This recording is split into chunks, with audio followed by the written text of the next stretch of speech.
चलिए, आज का टॉपिक है हमारा गॉस लॉ। क्या है बाबू? Gauss law. Gauss law board exam के व्यू से बहुत ही ज्यादा इंपॉर्टेंट होता है, चाहे वो बिहार बोर्ड हो चाहे वो सीबीएसई बोर्ड हो। यानी ये बोर्ड एग्जाम में पूछा जाता है 5 नंबर का प्रूफमेंट। ठीक है। बहुत फिर यहां से बहुत सारे ऑब्जेक्टिव मिलेंगे।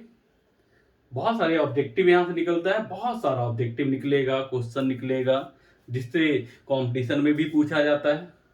ठीक है। तो ये बहुत ही इंपॉर्टेंट पार्ट है इलेक्ट्रोस्टैटिक्स का।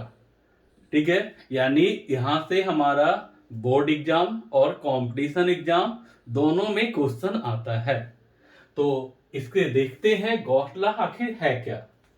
तो बोर्ड एग्जाम में आपसे पूछता है व्हाट इज गॉस लॉ या define Gauss law. Gauss law को परिभाषित करें। तो आखिर ये है क्या? तो बाबू ध्यान देना। सबसे पहली बात यहां ध्यान देना है कि गॉस लॉ का यूज हम कहां करेंगे और कहां नहीं करेंगे। तो बाबू गॉस लॉ का यूज क्लोज बॉडी के लिए किया जाता है, बंद सतह के लिए किया जाता है, अर्थात 3D। अर्थात 3D जैसे क्यूब हो गया, क्यूबाइड हो गया, स्फेयर हो गया, सिलिंड्रिकल शेप हो गया। यानी गॉस लॉ का यूज क्लोज बॉडी के लिए किया जाता है, इसका यूज ओपन बॉडी के लिए नहीं करते हैं। फिर से एक बार, गॉस लॉ का यूज किसके लिए किया जाता है? गॉस लॉ का यूज किसके लिए किया जाता है? किसके लिए? क्लोज बॉडी या ओपन बॉडी? है ना। तो क्लोज बॉडी। क्लोज बॉडी मतलब 3D। 3D मतलब जैसे आपका स्फेयर हो गया, क्यूब हो गया, है ना, आपका सिलेंडर हो गया, ये सारे के लिए गॉस लॉ का यूज किया जाता है, इसका यूज ओपन बॉडी के लिए नहीं करते हैं। ठीक है। चलिए बाबू, इसको याद कैसे रखेंगे? क्या कोई तरीका है? तो हाँ है। Five total. हमने बताया था कि गॉस लॉ को अगर आप चाहते हो स्ट्रॉन्ग करना तो आपको इलेक्ट्रिक फ्लक्स का नॉलेज होना चाहिए। तो five total is equal to Q enclose by epsilon not. Q enclose by epsilon not. Five total is equal to Q enclose by epsilon not. यही है गॉस लॉ। ये क्या है? Gauss law. अब अगर हम इसको पढ़ लेते हैं तो उसका डिफिनीशन याद हो जाएगा। अगर हम इसको सही तरीके से पढ़ ले तो हमें डिफिनीशन रटने की जरूरत नहीं पड़ेगी। तो भाई ध्यान दो, क्या हम इसको ऐसा लिख सकते हैं? ध्यान देना।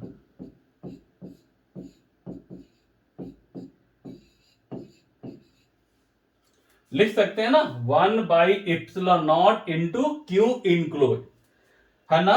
क्यू इनक्लोज मतलब ध्यान रखना, क्यू इनक्लोज यानी अंदर का आवेश। तो अंदर किसके? तो आपको बताया गया था कि गॉस लॉ का यूज क्लोज बॉडी के लिए किया जाता है। किसके लिए? क्लोज बॉडी के लिए किया जाता है, इसका यूज ओपन बॉडी के लिए नहीं करते हैं। तो जैसे मान लो कि ये स्फेयर है, जैसे ये मान लो स्फेयर है, तो इसके अंदर चार्ज क्यू। तो ये क्या हुआ? इसके अंदर का चार्ज है ना। तो इसको कहते हैं इनक्लोज चार्ज। इनक्लोज चार्ज यानी क्लोज बॉडी के अंदर का आवेश। क्लोज बॉडी के अंदर का आवेश। चलिए अब देखो, ये क्या है? फ्लक्स। फाई मतलब फ्लक्स। बताया गया था कि फ्लक्स को किससे डिनोट करते हैं? तो फाई से। अब देखो डिफिनीशन। अब डिफिनीशन देखो कैसे याद रखोगे। आप डिफिनीशन कैसे याद रखोगे? कहता है अकॉर्डिंग टू गॉस लॉ। भाई किसके अनुसार? गॉस लॉ के अनुसार। According to Gauss law, total electric flux, total electric flux through close surface, through close surface is equal to 1 by epsilon not, 1 by epsilon not times, 1 by epsilon not times total charge enclose by the surface, total charge enclose by the surface. फिर से एक बार, according to Gauss law, total flux through closed surface is equal to 1 by epsilon naught times 1 by epsilon naught times, है ना, 1 by epsilon naught times total charge enclosed by the surface, total charge enclosed by the surface। Hindi वाले बच्चे कैसे लिखोगे? तो Gauss के नियमानुसार किसी बंद लूप के द्वारा विद्युत फ्लक्स का मान, किसी बंद लूप द्वारा विद्युत फ्लक्स का मान उसके अंदर कुल आवेशों का 1 बाई इप्सिलॉन नॉट गुना होता है, 1 बाई इप्सिलॉन नॉट गुना होता है। ये किसका कहना है? तो गॉस लॉ का। यानी फिर से एक बार, ये बाबू है क्या? तो ये है गॉस लॉ। ये क्या है? टोटल फ्लक्स, कुल विद्युतीय फ्लक्स, किसके थ्रू? तो क्लोज बॉडी, बंद सतह या बंद लूप के थ्रू, है ना। कितना होगा? तो 1 बाई इप्सिलॉन नॉट टाइम्स होगा किसका? तो इनक्लोज चार्ज का। ठीक है, यानी according to Gauss law, total electric flux through close surface is equal to 1 by epsilon not time total charge enclose by the surface, total charge enclose by the surface. Clear हो जाएगा हिंदी में। Gauss के नियमानुसार किसी बंद loop द्वारा कुल विद्युतीय फ्लक्स का मान उसके अंदर कुल आवेशों का 1 बाई इप्सिलॉन नॉट गुना होता है, 1 बाई इप्सिलॉन नॉट गुना होता है। क्लियर? चलिए आगे बढ़ते हैं। ठीक है, अब देखो यहां पर, यहां देखो, तो गॉस लॉ ध्यान दीजिएगा, बाई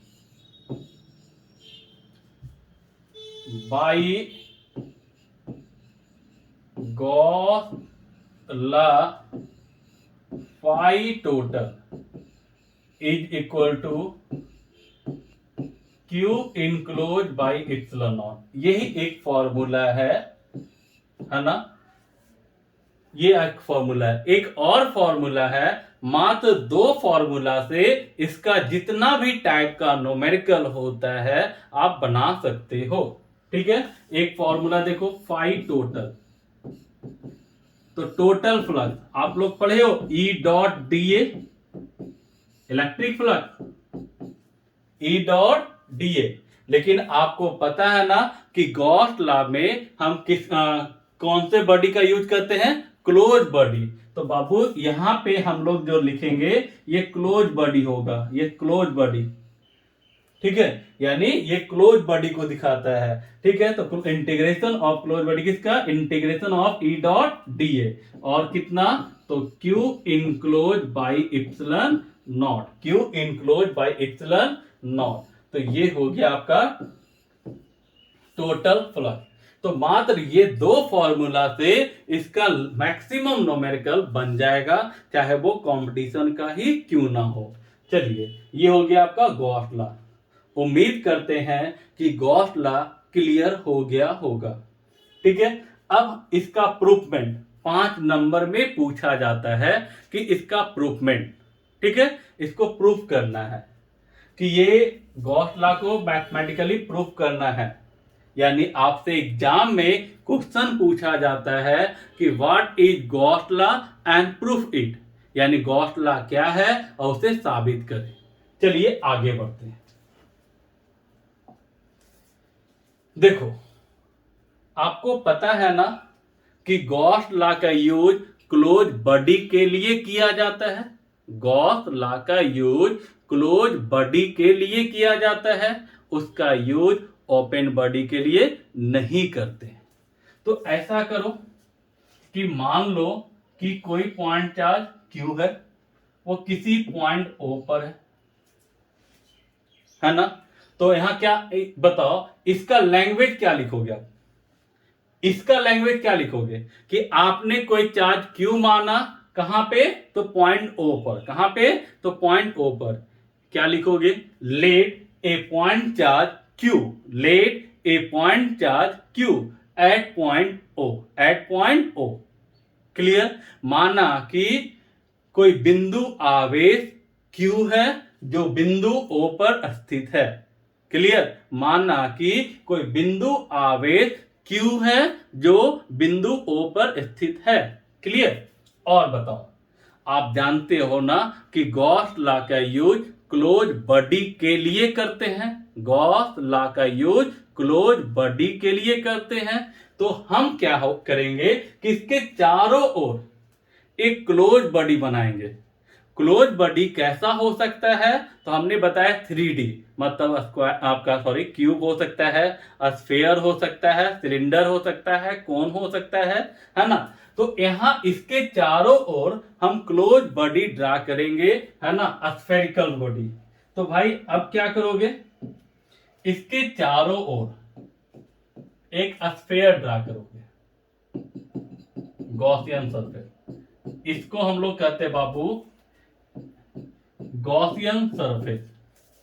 ठीक है, यानी हमने किया क्या कि आवेश Q के चारों ओर, आवेश Q के चारों ओर स्फीयर के रूप में, गोले के रूप में एक गॉसियन सतह खींचा, एक गॉसियन सतह खींचा जिसकी त्रिज्या, जिसकी रेडियस कितनी है? तो R है। कितनी है? R है। क्लियर? यानी फिर से एक बार, now we draw a Gaussian surface, now we draw a Gaussian surface around the charge Q, around the charge Q in the form of a sphere, in the form of a sphere। किस form में? तो sphere के form में, of radius R, of radius R। अब हमने आवेश Q के चारों ओर, आवेश Q के चारों ओर गोलीय, है ना, गोले के रूप में, गोले के रूप में, गोले के रूप में एक गॉसियन सतह खींचा जिसकी त्रिज्या R है, जिसकी त्रिज्या R है। क्लियर? यानी आपने किया क्या? तो चार्ज के चारों ओर एक सरफेस खींचा जिसको कहते हैं गॉसियन सरफेस, गॉसियन सतह। किस फॉर्म में? तो स्फीयर के फॉर्म में, जिसका रेडियस कितना है? तो R है। ठीक है, बाकी तो लैंग्वेज मिलेगा ही आपको, है ना, मटेरियल में। चलिए, ये हो गया। ठीक है, अब हमें प्रूफ करना है गॉस लॉ को। तो गॉस लॉ के लिए तो भाई ये तो प्रूफ करना है हमें, ये हमें प्रूफ करना है ना। तो भाई अब बताओ, इसे प्रूफ करना है, कोई ना कोई रास्ता होगा। तो एक रास्ता हमें ये दिखा रहा है, ये, यानी हमें टोटल फ्लक्स निकालना होगा और ये शो करना होगा कि इतना आता है। अब टोटल फ्लक्स निकालने के लिए हमें किसकी जरूरत पड़ने वाली है? तो इलेक्ट्रिक फील्ड का, किसका? एरिया वेक्टर का। तो भाई हमें चाहिए इलेक्ट्रिक फील्ड, हमें चाहिए है ना एरिया वेक्टर। तो भाई यहां देखो, स्टेप ध्यान दीजिएगा, कैसे प्रूफ किया जाता है। 5 नंबर में पूछा जाता है बाबू। तो सबसे पहला, आप किसी पॉइंट पे इलेक्ट्रिक फील्ड निकाल लो, एक छोटा सा एरिया वेक्टर मान करके उसके थ्रू फ्लक्स निकाल दो और उसको इंटीग्रेट कर दो, आपका प्रूफमेंट हो जाएगा, है ना। चलो हम करके दिखाते हैं, चलो हम करके दिखाते हैं। देखो, है ना, हमने क्या बोला कि किसी पॉइंट पर आप इलेक्ट्रिक फील्ड निकालो। चलो मान लो कि कोई पॉइंट P है ना, मान लिया कि कोई पॉइंट P है, जिस, है ना, जो कहां है? तो सरफेस पर है। कहां है? सरफेस पर। Let a point P, let any point P on the surface, है ना। हमने क्या माना? Let any point P on the on the surface of a sphere, है ना। यानी गोले के किसी बिंदु पर हम क्या माना कि कोई बिंदु P है, कोई बिंदु P है। तो बताओ ये स्फीयर पे कोई पॉइंट P माने हो तो इसका दूरी कितना हो जाएगा, तो R होगा। क्या होगा, R होगा। चलिए, अब हमने क्या बताया था कि पहले उस पॉइंट पर इलेक्ट्रिक फील्ड निकालो। क्या निकालो, इलेक्ट्रिक फील्ड। बाबू ध्यान देना, इलेक्ट्रिक फील्ड निकालना है तो भाई जहां इलेक्ट्रिक फील्ड निकालना है वहां हम क्या रखते हैं, unit positive charge. Unit positive charge. तो यहां देखो Q और यहां पे P पॉइंट पर इलेक्ट्रिक फील्ड निकालना है और दूरी कितना है, R। तो आप निकालोगे electric field intensity at point P कितना होगा, तो K Q बटा R स्क्वायर, के क्यू बटा R स्क्वायर। इसका डायरेक्शन, तो भाई ये पॉजिटिव है और ये भी पॉजिटिव है, तो इसका जो डायरेक्शन होगा बाबू वो रेडियली आउटवर्ड। क्या होगा, रेडियली आउटवर्ड, है ना, लंबवत होगा और किधर, बाहर की ओर। तो ये हो गया इलेक्ट्रिक फील्ड का डायरेक्शन। किसका डायरेक्शन, इलेक्ट्रिक फील्ड का डायरेक्शन। ठीक है। और क्या बोले थे, एक छोटा सा एरिया मानो और उस एरिया के थ्रू फ्लक्स निकालो और इंटीग्रेट कर दो, आपका प्रूफमेंट क्लियर है। तो बाबू यहां पे एक छोटा सा एरिया मानो। क्या मानोगे, एक छोटा सा एरिया मानो, मान लो छोटा सा एरिया। ठीक है। तो इसका एरिया वेक्टर किधर होगा, तो याद है एरिया वेक्टर क्लोज बॉडी के लिए नॉर्मली आउटवर्ड होता है, नॉर्मली आउटवर्ड होता है। तो एरिया वेक्टर भी इधर ही होगा, एरिया वेक्टर भी इधर ही होगा, नॉर्मली आउटवर्ड। यानी दोनों का डायरेक्शन क्या होगा, सेम होगा। दोनों का डायरेक्शन क्या होगा, सेम होगा। और जब दोनों का डायरेक्शन सेम होगा तो एंगल कितना डिग्री, तो 0 डिग्री। कितना डिग्री, तो 0 डिग्री। तो बाबू यहां देखो तो, यहां देखो तो क्या होगा, consider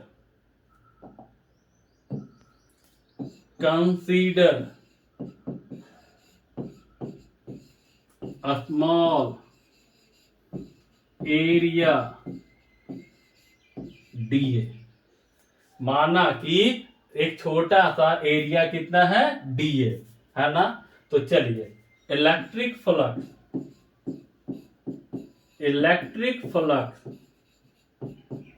through a small area dA। तो बाबू स्मॉल एरिया dA यानी इसके थ्रू फ्लक्स निकालना है। तो फ्लक्स का फॉर्मूला याद है, डी फाई, छोटा सा एरिया है तो D phi is equal to E dot dA, और ई डॉट dA मतलब ई dA cos थीटा। तो बाबू दोनों का डायरेक्शन सेम है तो एंगल कितना डिग्री, तो 0 डिग्री। कितना डिग्री, 0। और cos 0 का मान कितना हो गया, तो ई dA। क्लियर। अब देखो क्या होगा, नाउ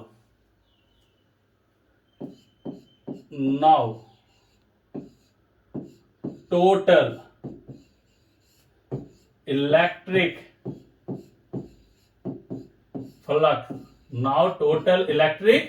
फ्लक्स, है ना। तो टोटल इलेक्ट्रिक फ्लक्स क्या हो जाएगा, तो बताइए फाई टोटल बराबर इंटीग्रेशन ऑफ डी फाई, और इंटीग्रेशन ऑफ डी फाई कितना, तो integration of E dot dA, है ना, ई डॉट dA। क्लियर। तो ये हो गया।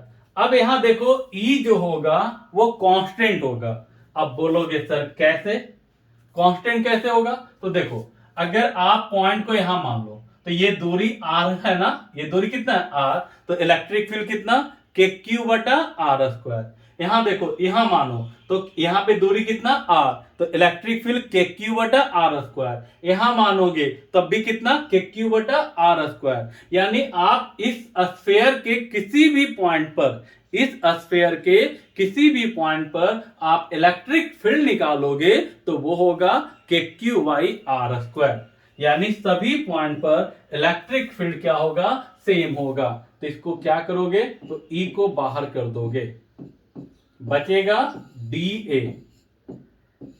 क्या बचेगा, डी ए। और बताओ डी ए क्या, डी ए तो आप पढ़े हो कि डी एक्स का इंटीग्रेशन एक्स होता है, डी एक्स का इंटीग्रेशन एक्स होता है, डीवी का इंटीग्रेशन भी होता है। तो बताइए डी ए का इंटीग्रेशन क्या होगा, ए। और ए किसका, तो ए है एरिया। तो एरिया बाबू किसका, तो स्फीयर का। किसका, तो स्फीयर का। तो यहां क्या लिखोगे, तो यहां पे ई और एरिया कितना, ए। चलो इलेक्ट्रिक फील्ड का फॉर्मूला पुट करो। इलेक्ट्रिक फील्ड का फॉर्मूला कितना, K Q by R square, area 4 pi R square. Clear. चलिए आगे देखो, के को लिखोगे, के को लिखोगे, के को क्या लिखोगे, 1 बाई 4 पाई इप्सिलॉन नॉट लिखोगे ना। के को 1 बाई 4 पाई इप्सिलॉन नॉट और कितना, क्यू बाई कितना R square into 4 pi R square, 4 pi R square. लगता है कुछ कटा है, तो 4 पाई से 4 पाई कैंसिल, आर स्क्वायर से आर स्क्वायर कैंसिल, तो फाई टोटल, फाई टोटल कितना आ गया बाबू, तो Q by epsilon not, Q by epsilon not. Proof हो गया, प्रूफ हो गया।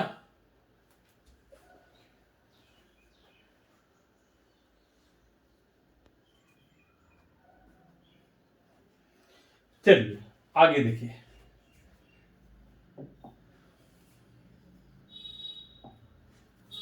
Gauss law. चलो एक बार रिपीट करते हैं क्योंकि 5 नंबर में पूछता है। तो गॉस लॉ क्या है, तो हमने बताया था कि गॉस लॉ का यूज किसके लिए करते हैं, तो क्लोज बॉडी। तो कहता है ना, according to Gauss law total electric flux through close surface is equal to 1 by epsilon not times, 1 by epsilon not times, clear, 1 by,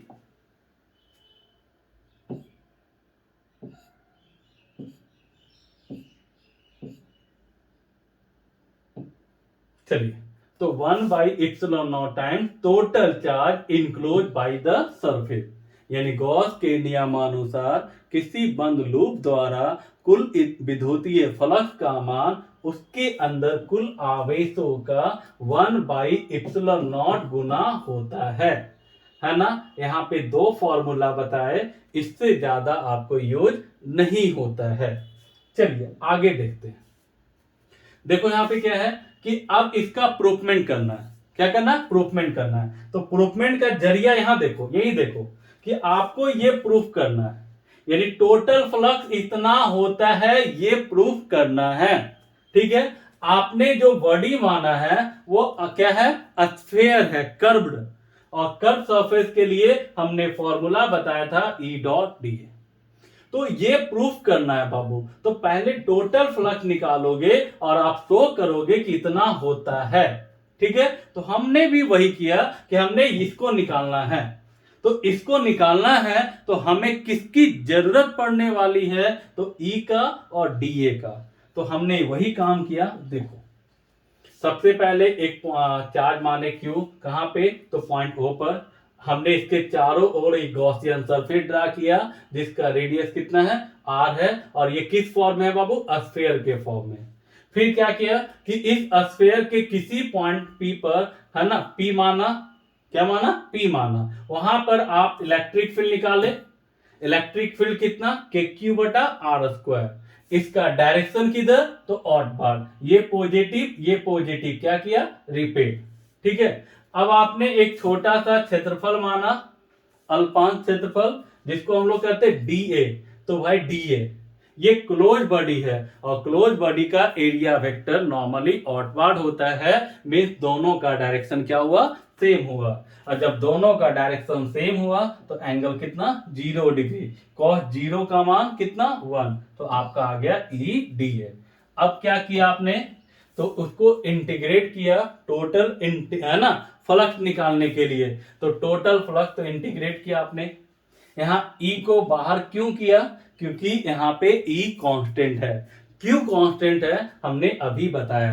फिर डीए, तो डीए का इंटीग्रेशन कितना, ए, है ना। इलेक्ट्रिक फील्ड कितना आया था, तो के क्यू बटा आर स्क्वायर, और एरिया कितना, 4 pi R square.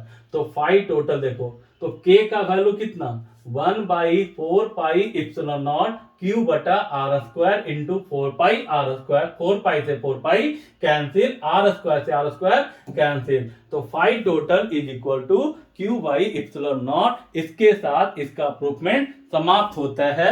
Next video में हम लेकर आएंगे प्रॉपर्टीज, है ना, इसका कुछ प्रॉपर्टीज है जहां से ऑब्जेक्टिव क्वेश्चन बनता है। ठीक है, तो फिलहाल यहां तक इसको रखते हैं, नेक्स्ट वीडियो में आपको मिलेगा प्रॉपर्टीज। ठीक है।